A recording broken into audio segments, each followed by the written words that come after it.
Hello and welcome to Inside the Admissions Office, your one-stop shop for expert advice on the smart way to get in.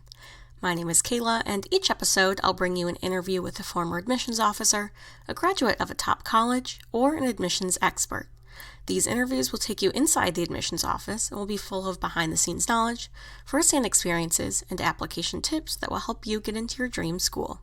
If you'd like to chat with one of these experts, you can sign up for a free consultation at the link in the description of this episode. But before you do that, let's talk with José Román, a former assistant director of admissions from Yale University, about changes due to COVID-19.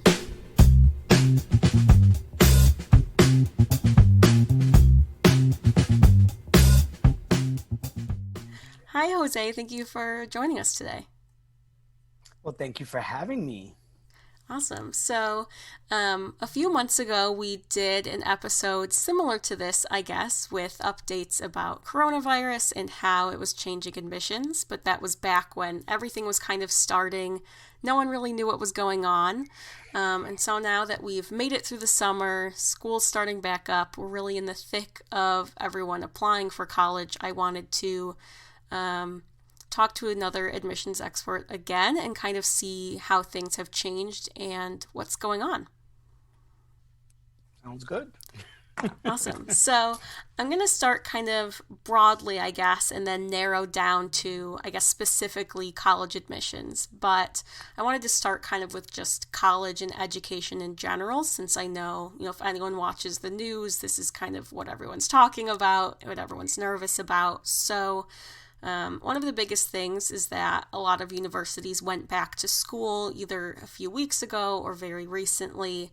And unfortunately, a lot of students have contracted coronavirus and schools have kind of gone back online. There's kind of all of that drama.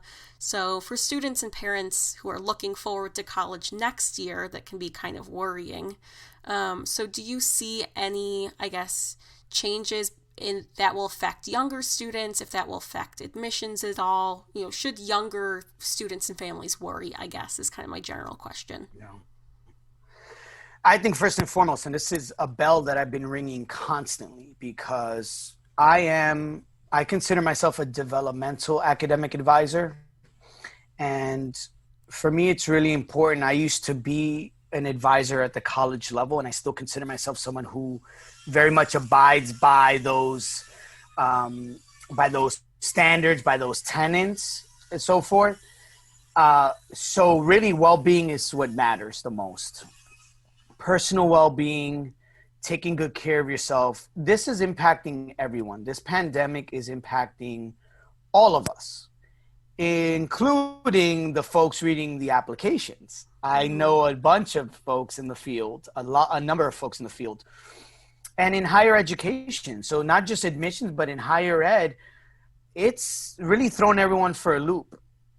So everyone, I trust that my colleagues in higher education are going to be perfectly understanding what's going on. And I got to tell you, they're getting information almost like real time, the way some of us are, that by the time you see the news headline, the schools have been grappling with it. So my experience, having worked at a university and also kind of keeping a pulse to the best of my ability, not being a part of a university anymore, is that they're still getting new information. Just like we're getting new information every week about the public health situation, it's happening like that for universities. Universities, before they roll out any decision, it's taking them a lot of time, a lot of meetings, and a lot of contingency plans. So there are different options that a school might have about how they might want to reopen, how they might want to resume. So where does that put us going into next year? Right now, it's a big question mark. There's really no way of telling. I mean, I think we need to find, first of all, have a breakthrough with the vaccine. We need to make sure that populations are protected. So right now, the biggest concern is the public health concern. That is going to lead to other sort of dominoes, or other chips are going to fall in place once the public health area feels like it's making progress. But they're taking their cues. Universities are taking their cues from senior leadership and from the public health community and all the experts that will weigh in. So this is a coordinated effort. So what does that mean for families? You know, universities have got to figure out what they're how they're going to manage enrollment. When you look at different offices around the country, you often see that offices are called either the vice president for enrollment management or the office of enrollment management. Enrollment management is an appropriate term because enrollment management is not just about the traditional admissions process by which students apply and are considered, but there's also, it's impacting tuition revenue for schools. It's impacting what's coming in, their business model. So they're going to have to come up with ways in which somehow they can make up for any shortfall this year going into next year, meaning if they have a certain number of students deferred, they have to account for those seats. If students, again, students have every right, families have every right to say no and to not want to go back because of the public health scare. So that is going to create some financial challenges for schools. So what I would sort of, in my humble opinion, what I would be looking for is this is what I would recommend that families do.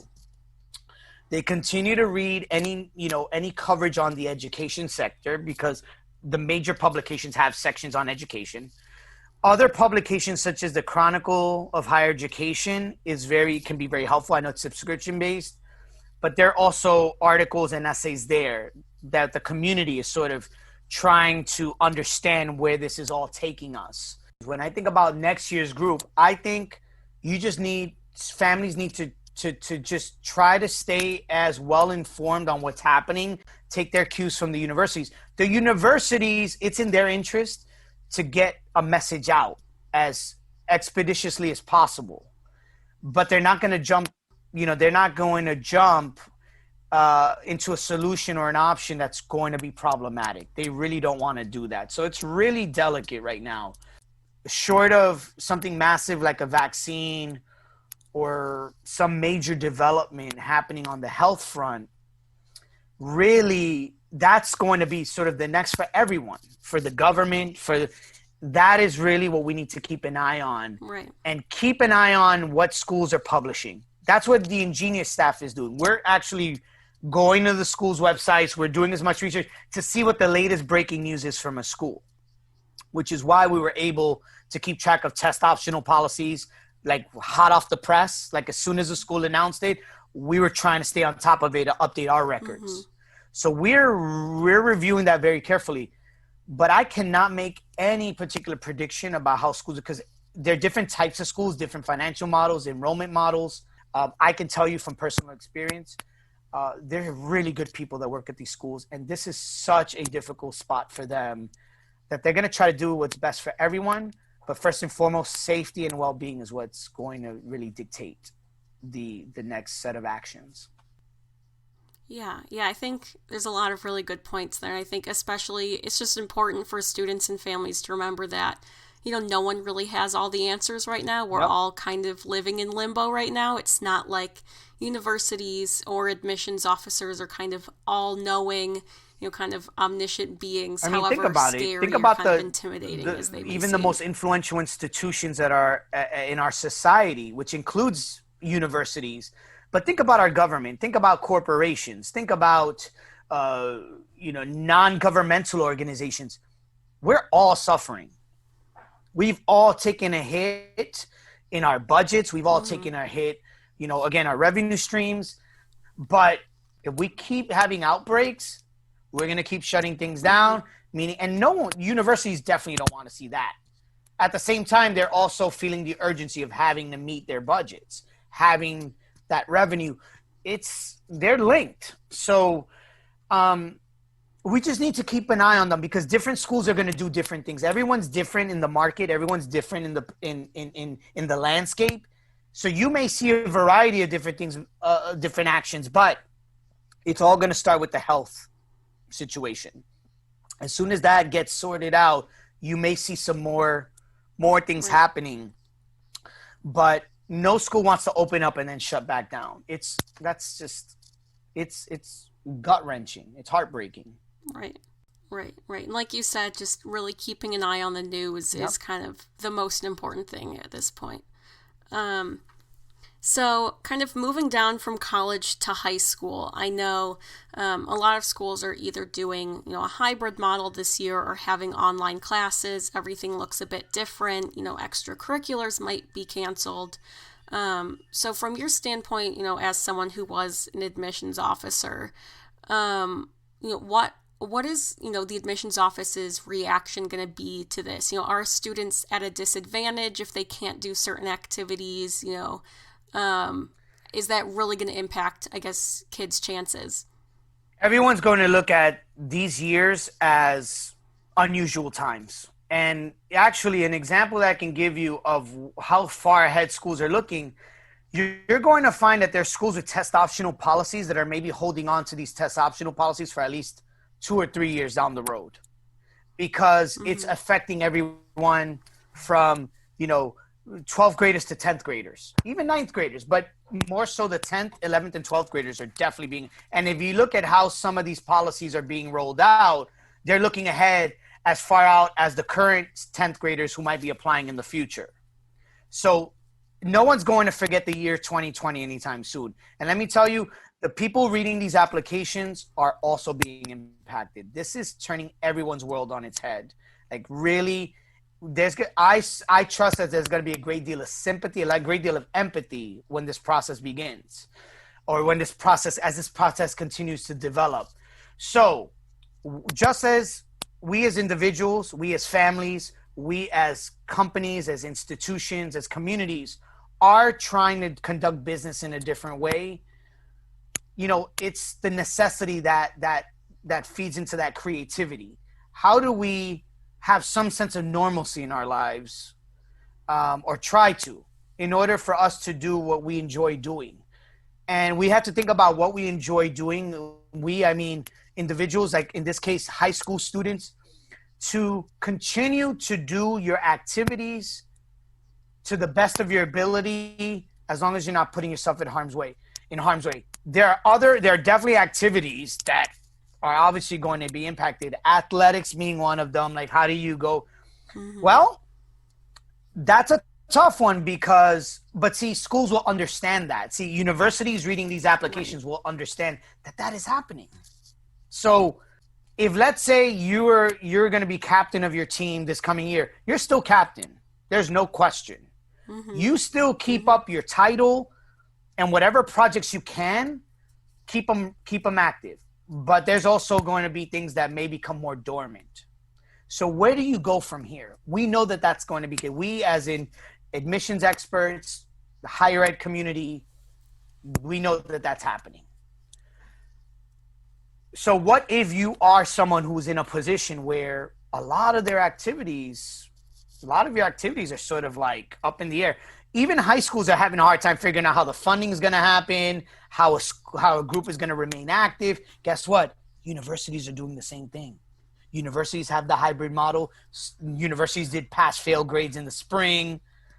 The universities are going through this exact same experience, so very similar, because it has to do with having people on a campus, having people congregate, having students. So it's not that far off from what universities might be doing in terms of what they're considering. So what can students do? Here's a wild card. Here, maybe not a wild card, but this is what I would recommend. So we're in unusual times, right? So let's give into some unusual, unconventional thinking. Why not? Here's what I would propose. Personally, for me, what I would encourage students to do is, these times are hard on a lot of us. And there are those of us who are in positions to be on a platform to help those who are most vulnerable in the world. So for those who are listening and those who are interested, especially looking at what might be considered the top tier schools or the most selective schools, I think this is an appropriate opportunity, an appropriate time for us to really consider looking beyond ourselves and looking to help others, especially those in need. A lot of people are suffering out there. So what do I propose? All students probably listening have talents. They all have things that they're good at. Why not use your talent, whatever that is, and find a way to help the people closest to you in your community who might need it. I mean, you can do it virtually, but I would say don't look that far outside your door to find need or to find communities that could really use resources. So if you're good at coding, can you help with any kind of coding projects that a local nonprofit might need or that a local community might need? Or if you're musically inclined, I mean, why not wow people and uplift their spirits by performing for them, even if it's online, performing for them? Or if there's a safe way to volunteer, being socially distant, sure. But I think this is an opportunity. There's so much need right now that, especially if your sports team is not, if your season is canceled, or you're finding that your activities are more conducive. I mean, I would still try to find creative ways to do your activities, but there's some activities that really are going to be harder to do than others. So if you're finding that you do have that bandwidth in your schedule, I would find a constructive, productive, and just humanitarian approach to being involved. I'm not saying that volunteering is one of those buzzwords, because it often is, but I tell students, if you're not interested in volunteering, I'd rather you spend your time doing something you really like. And if volunteering is not your thing, it's not your thing. It's okay to admit that. It's okay to come to terms with that. But right now, a lot of us are in need. A lot of people are in need. Why not take your talents and use it as a way to inspire and uplift people who, communities that really need it, including that may even be good for you as an individual. It may be good food for your soul.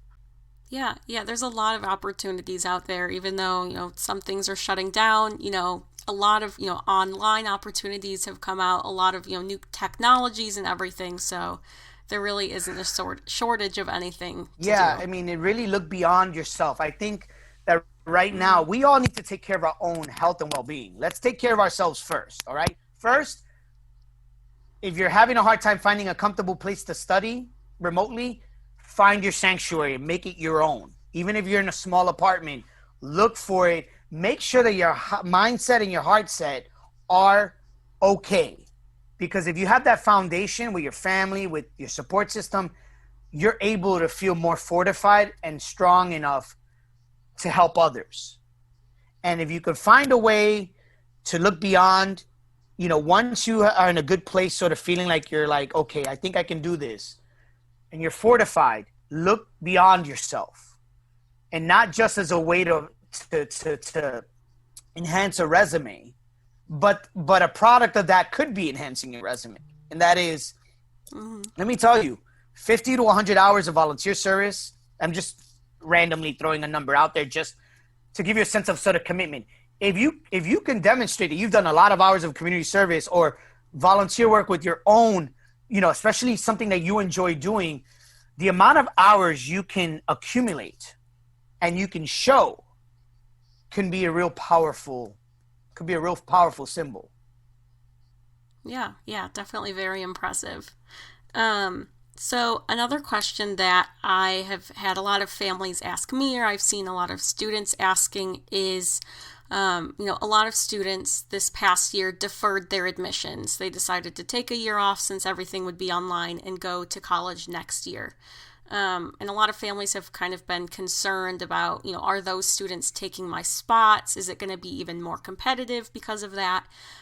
So can you kind of speak to the whole, deferral debacle, I guess? I don't have any figures in front of me, but I can tell you that the whole dynamic of deferring, that whole dynamic in a normal year is an interesting one, because I think given the pandemic, I think that I suspect that families' wishes are going to be honored by the schools, because no one wants their student in a precarious spot. However, I'm curious to know if there's a limit of how many deferrals a school will take, only because there's the financial piece that's really important.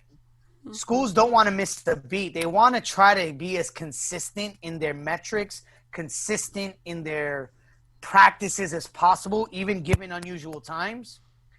So I wonder whether or not there's a certain amount granted, depending on the school, whether or not there's only a certain amount allowed to defer.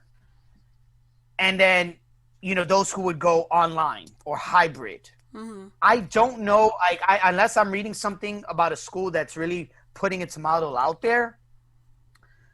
I mean, to have an entire or close to an entire class or most of a class, incoming class, defer is a huge deal because it would have a cascading effect down the road, right? Like, So here's what I'm curious. I'm curious to know how many people are actually deferred, because can you conceivably defer everyone? I think in this time, this day and age, I mean, I would honor families' requests, but at the same time, schools need to resume business. So you see hybrid models probably because they're trying to do the right thing. They're trying to sort of walk that line.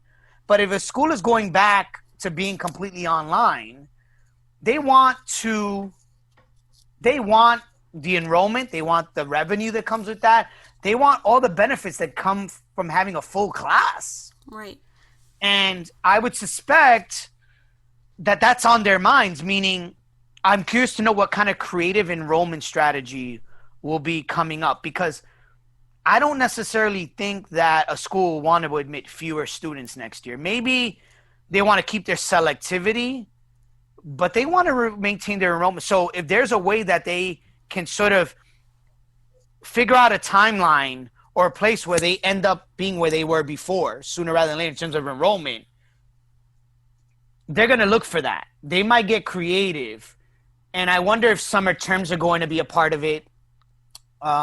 I'm sure they have several options. Every school has several options to look at depending on what information comes in or how the tides turn. I don't know. Based on my personal experience and seeing sort of the inner workings, it's going to be hard to go a year without having the benefit of close to a full class. Right. So they're going to try. I mean, I suspect that when the numbers get crunched and, what might make sense in terms of, I suspect it's going to be a creative enrollment strategy. Right. I suspect that they're going to try to capture as many people. They're going to try to lose as few people as possible between this year and next year. Right. So if the prospect or even the suspicion that enrollments or admissions is going to be harder next year, that does impact the way an applicant thinks. Like, if you're scaring a lot of people away by saying we're admitting fewer, I don't know. That's a tough spot to be in. But I'm sure that's on their minds. Right. I think the only school that I have seen put out any numbers is Harvard, I think. I think Harvard said that they had 20% of this incoming class defer this year, which is, I think, quite a bit higher than normal. But I haven't seen any other schools kind of make that number public of how many students they had defer from this incoming class. You realize 20%? I mean, that's big right. for a deferred class, for a deferred group. But you notice it's not 100%? Right. You notice it's not 50? It's a fifth of the class. Harvard also has I would say a medium-sized enrolling class. Like, it's not the smallest school and it's not the biggest school, but still the raw number for them is still going to be a pretty substantial in terms of people that are going to be coming in the next year. I mean, if you have 80% of your class to account for, this is just me doing my on-the-fly math here, or just analysis. If you see them coming in at 20%, they already have 20% of their class, they still have 80% to go.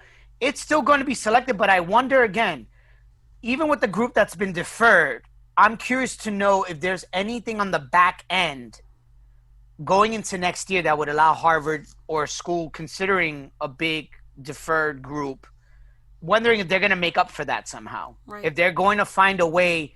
I mean, it could be a summer entry. It could be a spring entry. Yeah, there's a lot. I mean, schools, they're going to come because they're also going to look at their facilities. They're going to look at their capacity. And they may have the facilities to fit a few more people in. Mm. They may have the flexibility.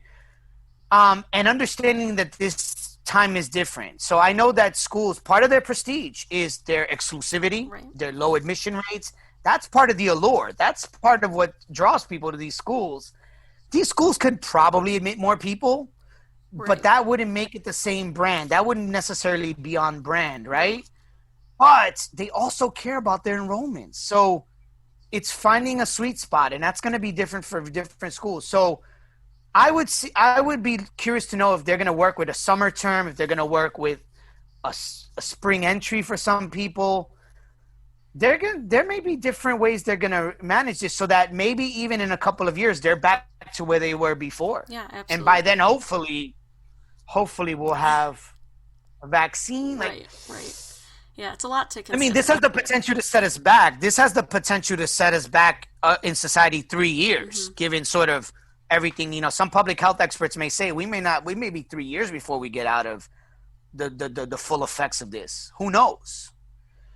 So, you know, I'm hesitant to give anything definitive because, right, one, I don't have all the evidence in front of me, but I can bring up things that I think schools are going to be looking at. Yeah. That would make sense and to be on the lookout for. Schools want students. They want the best and the brightest. They want the best class they can bring in. They need to keep their budgets going. They want to keep their faculty and staff. You know, they're not going to try to do anything that is going to be detrimental to their public trust. That, you know, they're getting the information as quickly as some of us are as consumers are getting it too. So I would tell families, do your best to adapt to the current situation. Like, try to carry out whatever business or whatever activity you can in the best way possible.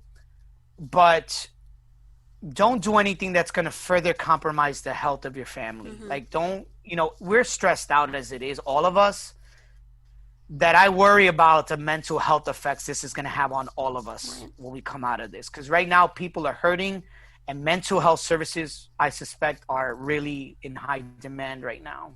Right. Yeah, absolutely. So I guess on the subject of kind of what colleges are looking for, what admissions officers are looking for. So, you know, another huge topic, and you mentioned this briefly earlier, is schools going test optional. So yes, this is another thing that a lot of families have asked me. You know, they say they're test optional, but are they actually test optional? Are they just lying? So I'm curious about that, as well as, you know, without test scores, how are schools going to evaluate students? My colleagues and I in Genius are tackling this, mm-hmm, issue, and we're trying to you know, really look at it as in, you know, as new in a nuanced way, trying to really be very careful about how we approach this and how we give advice on this. Test optional doesn't mean that schools don't care about testing. Right. This is one of those things that I suspect they're going to want to keep. So depending on who presents test scores, when the incoming class when they're looking at a potential incoming class, they're definitely going to be I suspect that they're going to be looking for numbers to keep their numbers intact. They're going to be candidates that are going to present the numbers that the schools are looking for in terms of testing. Mm-hmm. So there's going to be room for that. And one way that I would look at it is, if in your region the tests are being offered, if they're available to you, if you and your classmates, I'm talking about peers, like students and their peers within their schools, mm-hmm, and their region, if people have access to the test, if registering for the test isn't that big of a hurdle because there's availability and you can at least take it once before you apply, I would say go for that to try to get the best possible, because that's definitely a part. Like, if I see test scores, I'm going to pay attention to those test scores. Mm-hmm. If I don't see them, I'm going to pay attention to other things. However, if I have good test scores, if you have test scores that you believe are competitive, and you know, the information available says that you could be competitive along test scores, submit them. Right. Yeah. Submit them, because that's information that could reinforce could really strengthen your application. There are definitely populations out there where this test is going to be almost impossible right now to take, or it is going to be a tremendous hurdle. I think that when admissions offices see the pool and they see the different schools that are represented in the pool and see different types of student populations, they're going to try to understand whether or not they're looking at a population that really is significantly at a disadvantage. Right. So, they're going to be communities, there are schools, there are families that really are going to struggle to get a test in. They might, because of cancellations, because of health concerns, and you know what? Their classmates might be in the same boat. And it's going to impact populations. So not all high school populations are created equally. Not every community in the country is created equally. Not everyone has the same resources. Not everyone has access to the same things. I suspect that that'll be part of the conversation.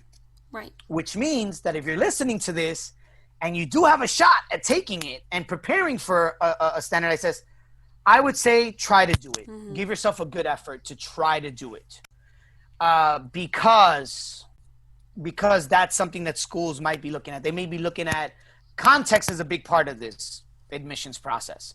So your context may tell us something, and I say us because I mean more like admissions officers will be looking at a student's context. Here's the thing.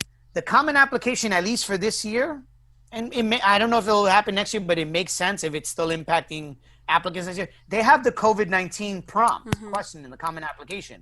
I don't think that should be answered by everyone. Not everyone's going to have what I consider a reasonable response to that. So that's where you can go into detail that will provide the admissions committee with background too about the extent of your circumstances and how COVID-19 has impacted your family, your circumstances. So the COVID-19 prompt in the common application does present a valuable opportunity to really paint a picture of what really the reality of this pandemic has been and the real impact and the consequences of all this. So everyone, and what I mean by everyone is anyone in an admissions committee or at a school is going to understand that, for example, extracurriculars are impacted. There's no question. I wouldn't spend my time talking about the fact that you couldn't play football because of that. Right. We know that probably. It's probably understood. Here's where, one approach, and that would be certainly families have suffered economically. So they're, parents losing jobs, sadly, families losing their support, their financial support. That has some serious impact on everything. Right. Health, well-being, all of that.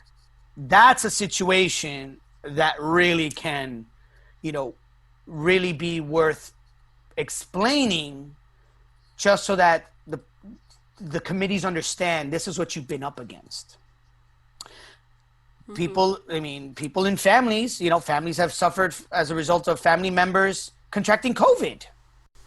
That's real. Oh, by the way, I'm sure applicants out there, sadly, future applicants have suffered through COVID, have contracted COVID.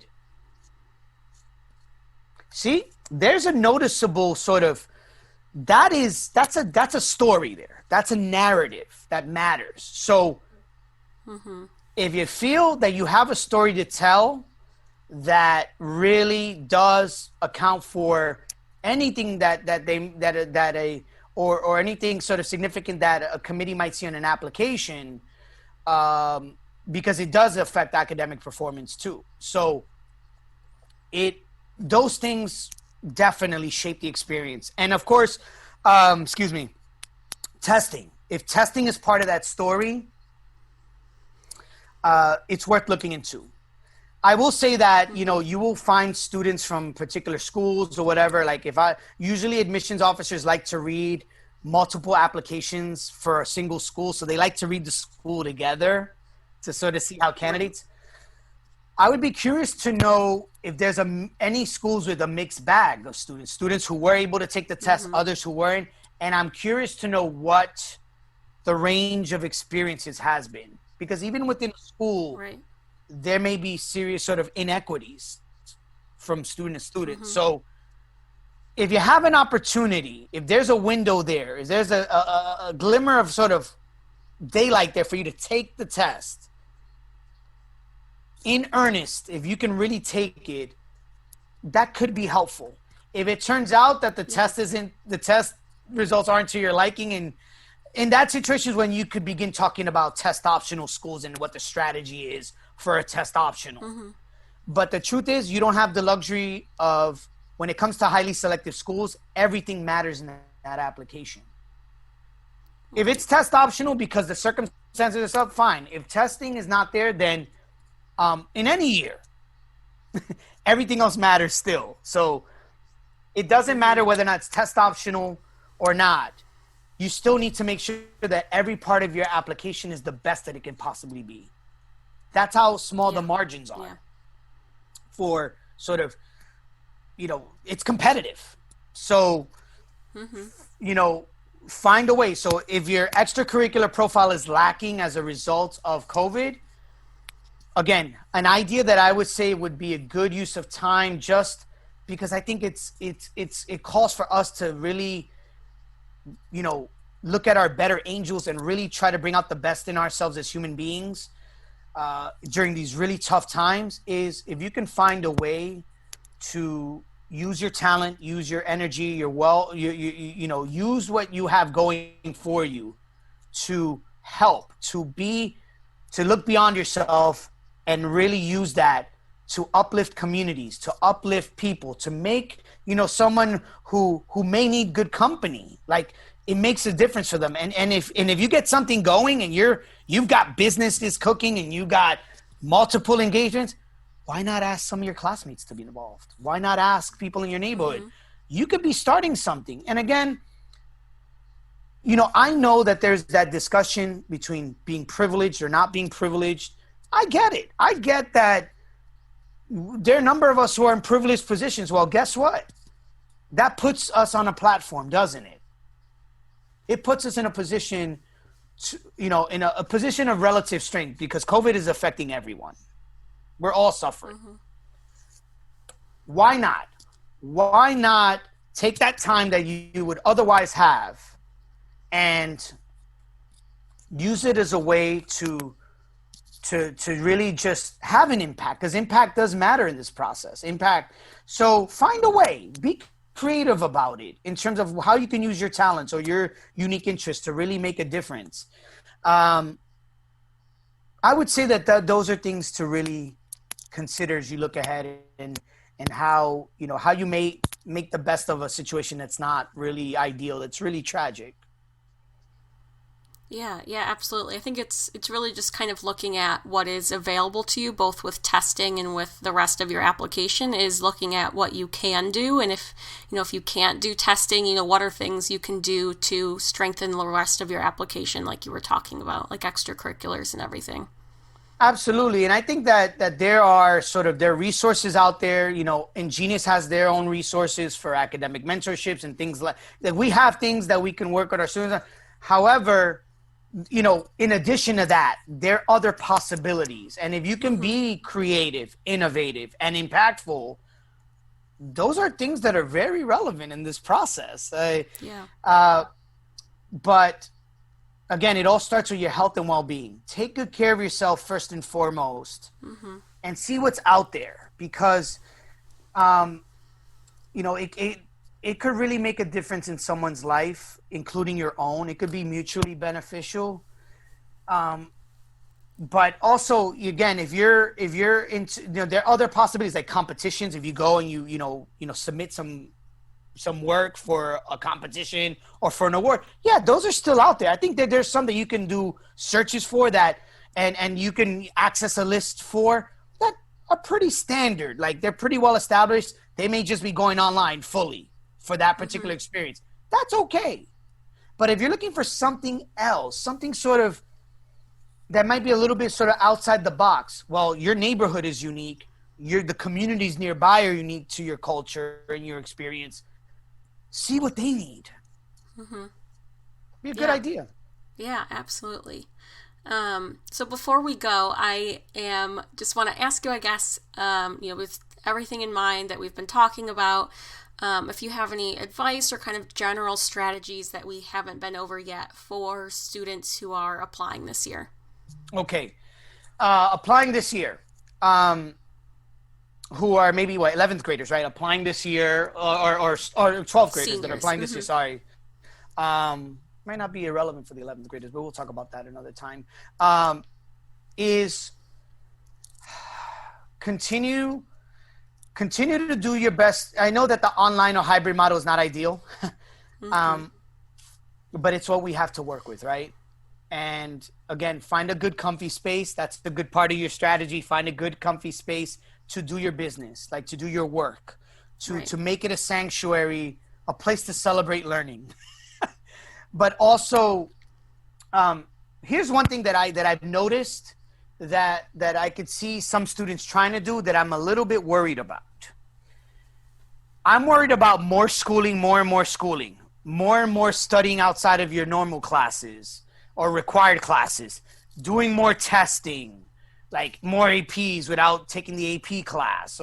That's fine, but if you stick with a rigorous course program, especially if you already have what is considered a rigorous course program where you are, what you have to prove there is that, part of the challenge there will be adapting to an online model. If you can prove that you're going to keep it together and do well academically, stick with that. Keep those grades, do your best. It may require more studying, but I wouldn't recommend taking another class outside of school to take an AP necessarily. Like, that's more academic work. That seems fine, but you're not improving any other part of your application as much. Mm-hmm. So be careful about not trying to keep your extracurriculars going. And again, they could be a little different this year. That's okay. Mm-hmm. But if you're doing more and more schooling and less activity outside of school, I know it's hard, but I'd rather you leave that space open outside of class to try to do something other than more school. Right. You want to, for yourself, keep yourself kind of healthy and balanced. And also, if you can't think about yourself, if it helps you just to think about your application, that's not going to make for a really balanced application either. Yeah. And I know that it's hard to get out there and do things. So if you're even if you're someone who is, less inclined to be in big crowds, maybe finding, again, there are ways that you can volunteer online and not have to if a lot of people. If you're doing a job for someone, then boom, but that's having impact. You're having impact. That work is going to have impact down the road. So it's okay to be who you are and be true to that. But creativity is something that would be, being creative in what you do matters. I know that sounds a little vague, but what I would say is, from a strategic standpoint, try not to overload your time outside of class with more class. Mm-hmm. Experiential learning opportunities, if anyone's familiar with experiential education, that's like hands-on experience. If you have an experiential education opportunity, great. But it's not a traditional classroom or online learning class. Mm-hmm. It's something a little different than just a traditional classroom experience. You want to grow not only intellectually, but you want to work on your interpersonal skills, what they call soft skills, like learning how to relate to people, how to work on a team, how to work for a company or an organization. Those skills matter a lot. Mm-hmm. In addition to your academics. So keep try to get a handle on your academics, on what's already required of you at school, and do well there. Because if you're not doing well there and you're doing more academics outside of school to sort of reinforce your academic profile, I don't think that's going to make the case. Schools want to see you perform well among your peers in a normal class environment. Mm-hmm. They want to see you excel with the best of the best, excel there. But if you're not excelling in your traditional classes, in your normal classes, that's going to be a problem to begin with. So don't do more school if your required school is not looking great or you're feeling uncomfortable with that. Focus on trying to do well in your required classes. Mm-hmm. And then as a way to not only take a break or to just break up, but just sort of do something a little different that engages you in other ways. If you're lacking that other part too, like that also matters in this process. So it's, how do you keep all the irons in the fire going, but at the same time not, dealing with the stress of the pandemic? We all feel stress as it is. The pandemic is adding more. So please say, again, I cannot emphasize enough how important it is for you to take good care of yourself. Like just your well-being. Without that, it's going to be harder for you to really accomplish maybe some of these bigger goals you have for yourself. If your health and well-being are not there, it's going to be hard for you to enjoy it and for you to do your very best. And I worry about that. To me, one of my strategies as a counselor is I always check in with my students at the beginning of every meeting and ask, how are you doing? How's your mindset? How's your heart set? Because it matters. You're a whole person. Your whole world is connected. If your academic performance is waning, it might be because you're stressed out. It might be because you're not feeling well. It might be because your family's dealing with something. Like, that's big. Mm-hmm. So trying to understand that part too matters, because it does impact your mood. It does impact your feelings. It does impact your mindset. And it could have an adverse effect on your overall academic performance or your motivation to get up and go do an activity. Yeah, definitely. I think that's super important right now, just thinking about mental health and, what's actually going to make you successful, and then, like we've kind of been talking about today, getting creative with what you can do so that you can move forward. Yeah, absolutely. In some ways, certain things have not changed. Like in certain things, the mechanics of the process, maybe the logistics change a little bit, but many schools are online anyway with their applications. So that part is okay. It's just trying to make sure that do what you can. Like, there are few things we have control over. Try to do your best on what you can control. Right. And then of course, do your best to sort of shoot for things that might be a little bit more creative, a little bit more, more out of your comfort zone. That's cool. Mm-hmm. But make sure that your foundation is strong. Make sure that you have your good support system, have your team around you, your parents, your friends. Like, have those people in your corner, helping you, giving you advice, lifting you up, because we all need it. And if you can also, you as a student, as someone who's at home at school looking for something to do too, you can have an impact on someone else's life who really needs that support as well. Yeah, absolutely. Well, thank you so much. This has been so informative. I know I've learned a lot, and it's also just been very inspirational, I think, to just kind of, have time to talk about, well-being and how everyone's doing. So thank you so much. You're most welcome. It's my pleasure, and I want to thank any listeners out there. I'm sure there are a lot, and please check out Kayla's podcast. Awesome. Thank you. So please, all the listeners out there, we care. We care about our families, our students. We care about society. It is our pleasure to be at your service. We're in this, and there's a great deal of human empathy, and just we're all sort of rallying around each other right now. Let's keep that up. We need it. We need each other right now. Yeah, absolutely. And as always, for anyone listening, that wants more support or help from us, there's a ton of links in the description of this episode. So I know that we've kind of been talking about them today. Our counselor is keeping track of everything. So all of that information is in the links. So definitely check that out.